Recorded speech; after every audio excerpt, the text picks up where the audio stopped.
আমি পুজোর পরে চলে এসেছি। আমার পুজো দিতে অনেক সময় লাগে, আর হচ্ছে একা একা ভিডিও করি, তো এই জন্য আমি ফোনটা ধরে ভিডিও করতে পারি না। দেখো আমি গোপালকে পুজো দিয়ে দিয়েছি, আসন সাজাই। গোপালকে কেমন লাগছে দেখো তোমরা, কত সুন্দর লাগছে, মিষ্টি একটা, দেখো। আর লক্ষ্মীর আসনটাও আমি সুন্দর করে সাজিয়েছি। এই যে আমি পুজোর প্রসাদ হিসাবে দিয়েছি আম, লেবু, বাদাম, কিশমিশ, কলা, প্রত্যেকটা ঠাকুরেরই দিয়েছি। আর তুলসীর পত্র তো আমি প্রত্যেকটা ঠাকুরেরই দিই, শুধু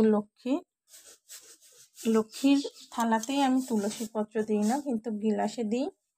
নারায়ণের নামে গিলাসে দেওয়া যায় বলে এই জন্য তুলসীর পত্র গিলাসে দিয়েছি, লক্ষ্মীর থালে দিইনি। আর আমি নিজের হাতে এখন আমার গপুকে খাওয়াইয়ে দেব। আমি পুজোর পরে নিজের হাতে আমি গোপাল সোনাকে নিজের হাতেই খাওয়াইয়ে দিই, না খাওয়াতে পারলে আমার ভালো লাগে না, এই জন্য আমি নিজের হাতে ওকে খাইয়ে দিই।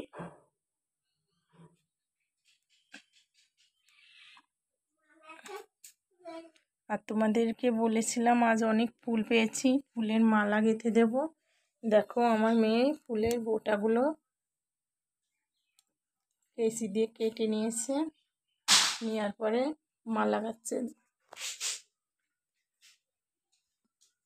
এই দেখো মালা গাচ্ছে, এটা হলো মালা গাচ্ছে। এই যে ফুলের সাজি, এই সাজিটা তোমার দাদা আমাকে এনে দিয়েছে, বাংলাদেশ থেকে নেওয়া, তো 1500 টাকা পড়েছে।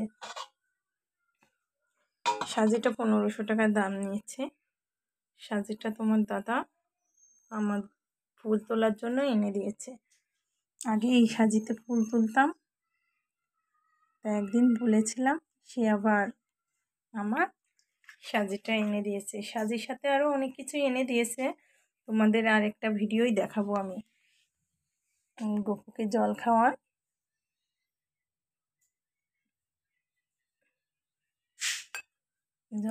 আমি ওর মুখটা এইভাবে মুছাই, মুখটা গামছা দিয়ে মুছাই দিই। দেওয়ার পরে প্রসাদটা নামাই সবাইকে দিয়ে দিই। আমার ছেলে পুজোর প্রসাদ খুব ভক্তি সহকারে খেতে পছন্দ করে। আমার বাড়ির সবাই গোপালের প্রসাদ খায়, অনেকে প্রসাদ থুয়ে দেয়, সময়টি অনেক সময় নষ্ট হয়, কিন্তু আমার সেটা হয় না। আমি পুজো করার সাথে সাথে সবাইকে প্রসাদ দিয়ে দিই, সবাই প্রসাদটা খেয়েও নেয়। আর ফুলের মালা গেঁথে গপুকে পরানোর সময় তোমাদেরকে ভিডিও করে দেখাবো। টাটা, বাই বাই বন্ধুরা।